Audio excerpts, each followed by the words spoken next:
ये बताइए कि आप लोग कैसे हैं। मैं आशा करता हूँ कि आप लोग अच्छे होंगे और अच्छे से अपने स्टडी में लगे होंगे। आइए आज हम लोग क्लास 10th बायोलॉजी चैप्टर 1 जैव प्रक्रम यानी कि पोषण को पढ़ने वाले। क्या पढ़ने वाले हैं? पोषण को पढ़ने वाले हैं, जिसमें पार्ट नंबर आज हमारा 8 है। क्या है? पार्ट नंबर 8 है। इससे पहले यदि आप पार्ट 1 और पार्ट 2 को नहीं देखोगे तो जा करके हमारे इसी चैनल के पहले लिस्ट में जा करके उस वीडियो को वैसे देख लेना, ताकि जो हमारा क्लास 10th बायोलॉजी का चैप्टर 1 का जो कॉन्सेप्ट है ना आपको पूरी अच्छी तरह से समझना। हम लोग क्या करेंगे आज इसके अगले पार्ट में क्या करेंगे, इस चैप्टर को पूरी तरह से फाइनल करेंगे और सब्जेक्टिव ऑब्जेक्टिव क्वेश्चन को करके हम लोग पार्ट नंबर 2 को जो जैव प्रक्रम का ही दूसरा पार्ट है, क्या है वो हमारा श्वसन, उनको पढ़ने की प्रयास करेंगे। तो आइए पहले समझते हैं। देखिए हम लोग इससे पहले वीडियो में क्या कहते हैं, हम लोग पढ़े थे जैव प्रक्रम से जठर ग्रंथि की कोशिकाएं 3 प्रकार की होती हैं। हम लोग क्या देखे थे कि जो जठर ग्रंथि की जो कोशिकाएं होती है ना 3 प्रकार की होती है। क्या होती है? जठर ग्रंथि की कोशिकाएं 3 प्रकार की होती है। पहला क्या होती है? श्लेष्मा या म्यूकस कोशिकाएं, दूसरा भीतीय या अम्लजन कोशिकाएं था, तीसरा मुख्य या जाइमोजिन कोशिकाएं।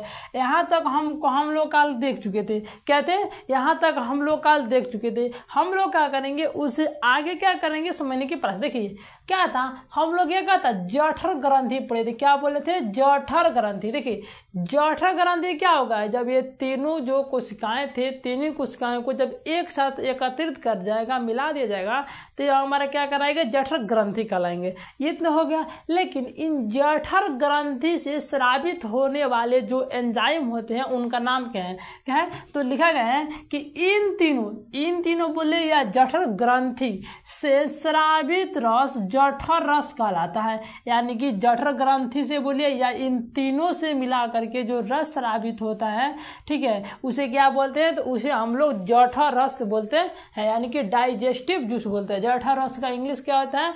डाइजेस्टिव जूस होता है। सॉरी यहाँ पर नहीं लिखा जा रहा है, ठीक है, डाइजेस्टिव जूस होता है। ठीक है, क्या होता है? डाइजेस्टिव जूस होता है। ये तो देख लिए। लेकिन आखिर कारण जब जठर रस स्रावित होता है, ठीक है, हम लोग तो जान लें कि जठर रस स्रावित होता है, तो फिर कि जठर उसमें कौन कौन से एंजाइम होते हैं उनको तो जान लेना जरूरी होता है। देखिए लिखा गया यहाँ पर कि जठर रस में हाइड्रोक्लोरिक अम्ल, म्यूकस या श्लेष्मा तथा निष्क्रिय पेप्सिनोजेन होते हैं। क्या होता है? जो हमारा जठर रस होता है उसमें हाइड्रोक्लोरिक अम्ल होता है, म्यूकस या श्लेष्मा होती है, जो हमारा तीसरा है निष्क्रिय पेप्सिनोजेन होता है। देखिए आप लोग थोड़ा नाम सुनने में अजीब लग रहा है, लेकिन इस एंजाइम में यह तीनों क्या है, हमारा एंजाइम है। हाइड्रोक्लोरिक अम्ल भी एक एंजाइम है, म्यूकस या श्लेष्मा भी एक एंजाइम है, पेप्सिनोजेन भी क्या है, हमारा एक एंजाइम है। हम इन सब के बारे में आगे डिस्कस करेंगे, तब आप लोग इतना रहने दीजिए कि ये तीनों क्या है, एक एंजाइम है।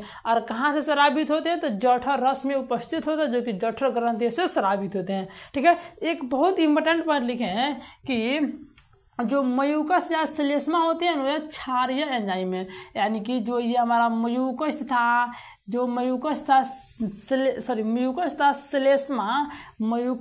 श्लेष्मा जो एंजाइम होती हैं जो कि जठर रस से स्रावित होती हैं, ये हमारा क्या है, यह एक क्षारीय द्रव्य है। क्या है? क्षारीय एंजाइम है, हमारा क्षारीय एंजाइम है।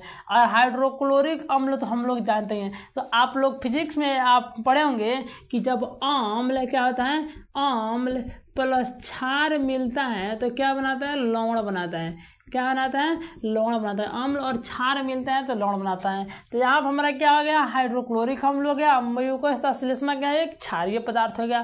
तो जब क्षार और अम्ल मिलेगा तो क्या बनाएगा? लवण बनाएगा। इनकी प्रक्रिया को हम लोग और आगे समझने की प्रयास करेंगे। आप लोग यहाँ तक आपको समझ रखिए। ठीक है, आगे आप लिखा गया है कि हाइड्रोक्लोरिक अम्ल का स्राव अम्लजन कोशिका से होता है। तो हम लोग जठर ग्रंथि में कितने कोशिकाएं पढ़े थे? 3 कोशिकाएं पढ़े थे। पहला था हमारा श्लेष्मा या म्यूकस कोशिकाएं, दूसरा भीतीय या अम्लजन कोशिकाएं, तीसरा हमारा मुख्य या जाइमोजिन कोशिकाएं। तो जो हमारा हाइड्रोक्लोरिक अम्ल होता है, हाइड्रोक्लोरिक अम्ल, उसका स्राव अम्लजन कोशिका से होता है। किससे होता है? जो उसका स्राव किससे होता है? तो अम्लजन कोशिका से होता है। कोई साहब पूछेगा कि हाइड्रोक्लोरिक अम्ल का स्राव किससे होता है, तो अम्लजन कोशिका से होता है। आगे हम रहे हैं कि हाइड्रोक्लोरिक अम्ल पेप्सिनोजन को सक्रिय पेप्सिन नामक एंजाइम में बदलता है। देखिए यहाँ पर हम क्या पढ़े थे कि निष्क्रिय पेप्सिनोजन क्या हमारा एक एंजाइम है, और निष्क्रिय कहने का मतलब हुआ है जो कार्य नहीं करता है, वह एंजाइम जो अभी कार्य करने के लायक न हो उसे हम लोग क्या बोलते हैं, तो निष्क्रिय बोलते हैं। और जब वह कार्य करने के लायक हो जाएगा, उसे कार्य करने लगेगा, तब उसे क्या बोलेंगे, तब उसे हम लोग बोलेंगे सक्रिय। क्या बोलेंगे, सक्रिय बोलेंगे, जो कि यहाँ पर लिखा गया है। सक्रिय मतलब कार्य करने वाले हो गए हैं, और निष्क्रिय मतलब वो कार्य करने के लिए अभी तैयार नहीं है। ठीक है, तो हाइड्रोक्लोरिक अम्ल क्या करता है, जो इस पेप्सिनोजन है नो, इनको सक्रिय पेप्सिन मतलब कार्य करने वाले पेप्सिन नामक एंजाइम बदलता है। हाइड्रोक्लोरिक अम्ल क्या करता है, निष्क्रिय पेप्सिनोजन को सक्रिय पेप्सिन नामक एंजाइम में परिवर्तित कर देता है, यानी कि बदल देता है। यदि आपसे कोई पूछे कि निष्क्रिय पेप्सिनोजन को सक्रिय पेप्सिन नामक एंजाइम में कौन परिवर्तित करता है, तो हाइड्रोक्लोरिक अम्ल परिवर्तित करता है। ठीक है, अच्छा ये तो होगा कि हमारा पेप्सिन नामक एंजाइम बन गया। अच्छा, पेप्सिन नामक जो एंजाइम होता है नो, पेप्सिन भोजन के प्रोटीन पर कार्य कर उसे पेप्टोन में बदलता है। हम देखिए, हम लोग तो भोजन करते हैं, जब हम लोग भोजन करते हैं तो भोजन में क्या होता है, हमारा प्रोटीन होते हैं। क्या होते हैं भोजन में प्रोटीन होते हैं। अब होता क्या है कि जो निष्क्रिय जो पेप्सिन था नो, ये था हमारा क्या हो गया, पेप्सिन एंजाइम हो गया।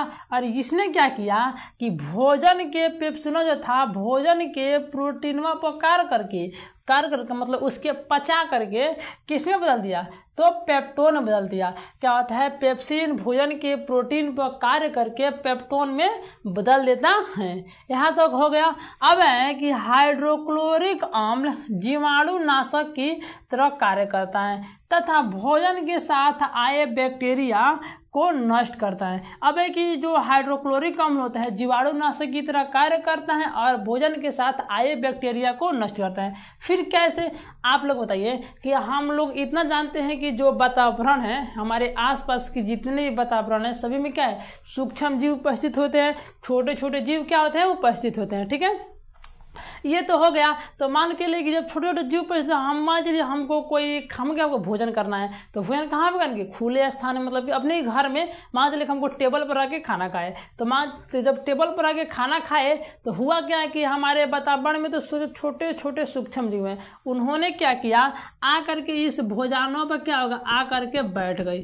अब आ करके बैठ गए और हम लोग उसे नहीं देख पाएंगे, और हम लोग क्या उसे खा लिए। जब वह सूक्ष्म जीव हमारे कहाँ चले गए, पेट के अंदर जाते हैं, स्टोमक के अंदर। जब पेट के अंदर गए तो जो हाइड्रोक्लोरिक अम्ल था इन सभी सूक्ष्म जीवों को मार डालेगा। क्या करेगा, सभी सूक्ष्म जीवों को मार डालेगा। इसीलिए हाइड्रोक्लोरिक अम्लों को जीवाणुनाशक की तरह कार्य करते हैं। जीवाणुनाशक भी कहते हैं क्योंकि यह भोजन के साथ आए बैक्टीरिया को क्या करता है, नष्ट कर देता है। यहाँ तक आप लोगों को समझ में आ गया होगा। आगे लिखा है कि म्यूकस कोशिका स्राव म्यूकस कोशिका से होती है, म्यूकस का स्राव म्यूकस कोशिका से होती है। किससे होती है, जो म्यूकस होता है, म्यूकस की स्राव म्यूकस कोशिका से होती है। ठीक है, आगे है कि जो आमाशय की दीवारों एवं जठर ग्रंथियों को हाइड्रोक्लोरिक अम्ल तथा पेप्सिन से सुरक्षा करते। देखिए होता है क्या है कि हमारा हाइड्रोक्लोरिक अम्ल और जो हमारा पेप्सिन होता है ना, ये बहुत ज़्यादा खतरनाक होते हैं। क्या होता है, हाइड्रोक्लोरिक अम्ल तथा जो पेप्सिन होता है बहुत खतरनाक एंजाइम होते हैं। यदि हमारा मान चलिए हमारा क्या हो गया, स्टोमक यानी कि अमाशय हो गया, और जो हाइड्रोक्लोरिक अम्ल और जो पेप्सिन होता है हमारे अमाशय में क्या होता है, तो इसका निर्माण होता है। तो जो यदि हमारा जो म्यूकस था यदि म्यूकस न रहे नो, तो जो हाइड्रोक्लोरिक अम्ल और जो पेप्सिन था इस पूरे अमाशय को ही पचा डालेगा। क्या होगा, पूरे अमाशय को पचा डालेगा, इसका भी पाचन कर देगा। जो स्किन होता है, जो मसल्स होते हैं, जो चमड़ा होता है, जो मांस होता है, यह मांस को भी पचाने के लिए सक्षम होता है। कौन, हाइड्रोक्लोरिक अम्ल अर्थात जो पेप्सिनवा होता है ये क्या करेगा, अमाशय को भी पूरी तरह से पचा देगा। लेकिन होता क्या है कि जो म्यूकस है एक क्षारीय द्रव्य है। म्यूकस हमारा क्या है, क्षारीय है। तो जैसे ये हाइड्रोक्लोरिक अम्ल अमाशय को पचाने की कोशिश करता है तभी आकर बोलता है म्यूकस रुको, अभी कहाँ, अभी हम है नो। तो ये क्या करते हैं, म्यूकस क्या करता है कि हाइड्रोक्लोरिक अम्ल से मिल करके लवण बना देता है। क्या करता है? लवण बना देता है। क्योंकि हम लोग पढ़े हैं कि जब अम्ल और क्षार मिलता है तो दोनों क्या बनता है? लवण बनाता है। उसी प्रकार जो म्यूकस होता है हाइड्रोक्लोरिक अम्ल तथा पेप्सिन नामक एंजाइम से मिलकर क्या करते हैं? लवण बना देते हैं और अमाशय को सुरक्षा प्रदान करता है। वहीं लिखा गया है कि जो म्यूकस का स्राव म्यूकस कोशिका से होती है। ये तो हो गया जो अमाशय की दीवारों को करने का मतलब जो म्यूकस है ना अमाशय के दीवारों मतलब इसके ये वाला दीवार एवं जठर ग्रंथियों को हाइड्रोक्लोरिक अम्ल तथा पेप्सिन से सुरक्षा करता है। हाइड्रोक्लोरिक अम्ल और पेप्सिन सुरक्षा कौन करता है? तो म्यूकस करता है। ठीक है, आगे हम रहे हैं कि मनुष्य के आमाशय में लगभग 3 लीटर जठरस स्रावित होता है प्रतिदिन। प्रत्येक मनुष्य के आमाशय में क्या होता है? प्रत्येक मनुष्य के आमाशय में प्रतिदिन 3 लीटर लगभग 3 लीटर जठरस स्रावित होता है। कितने जठरस का स्रावित होता है? तो 3 लीटर जठरस स्रावित होता है। ऐसे फिर दोबारा रिवाइज कर लेते हैं। क्या लिखा है? आगे लिखा गया जठर ग्रंथि कोशिकाएं कितने प्रकार की होती हैं? तो 3 प्रकार की होती हैं। पहला श्लेष्मा या म्यूकस कोशिकाएं, दूसरा भीतीय या अम्लजन कोशिकाएं, तीसरा मुख्य या जैमोजिन कोशिकाएं। ये तो हो गया। उसके बाद देखिए कि इन तीनों से स्रावित रस यानी कि जठर ग्रंथि से स्रावित रस जठर रस कहलाता है। क्या होता है? जठर ग्रंथियों से स्रावित रस जठर रस कहलाता है। ये तो इसे जान लिए। आगे हमारा है कि जठर रस में हाइड्रोक्लोरिक अम्ल होता है, म्यूकस या श्लेष्मा उपस्थित होता है तथा निष्क्रिय पेप्सिनोजन उपस्थित होते हैं। किसमें? तो जठर रस में उपस्थित होते हैं। आगे देखिए कि जो म्यूकस या श्लेष्मा जो होता है जो उसे क्षारीय एंजाइम होते हैं। म्यूकस या श्लेष्मा क्या होता है? क्षारीय एंजाइम होते हैं। आगे है कि हाइड्रोक्लोरिक अम्ल का स्राव अम्लजन कोशिका से होते हैं। यदि आपसे पूछे कि कोई हाइड्रोक्लोरिक अम्ल का स्राव किस कोशिका से होती है तो अम्लजन कोशिका से होती है। हाइड्रोक्लोरिक अम्ल पेप्सिनोजेन को सक्रिय पेप्सिन नामक एंजाइम में बदलता है और जो हाइड्रोक्लोरिक अम्ल होता है निष्क्रिय पेप्सिनोजेन को पेप्सिन नामक एंजाइम में परिवर्तित कर देता है। अगर लिखा गया है कि पेप्सिन भोजन के प्रोटीन पर कार्य कर उसे पेप्टोन में बदलता है और हम लोग जब भोजन करते हैं तो उसमें जो प्रोटीन उपस्थित होते हैं उन पर क्या करता है? प्रोटीन पेप्सिनवा की क्रिया करते हैं, उसे पचा करके पेप्टोन में बदल जाता है। आगे है कि हाइड्रोक्लोरिक अम्ल जीवाणुनाशक की तरह कार्य करता है तथा भोजन के साथ आए बैक्टीरिया को नष्ट करता है। जो हाइड्रोक्लोरिक अम्ल होता है क्या करता है? जीवाणुनाशक की तरह कार्य करता है तथा भोजन के साथ जो बैक्टीरिया आते हैं उसे नष्ट करता है। आगे है कि म्यूकस का स्राव म्यूकस कोशिका से होती है। म्यूकस का स्राव किससे होती है?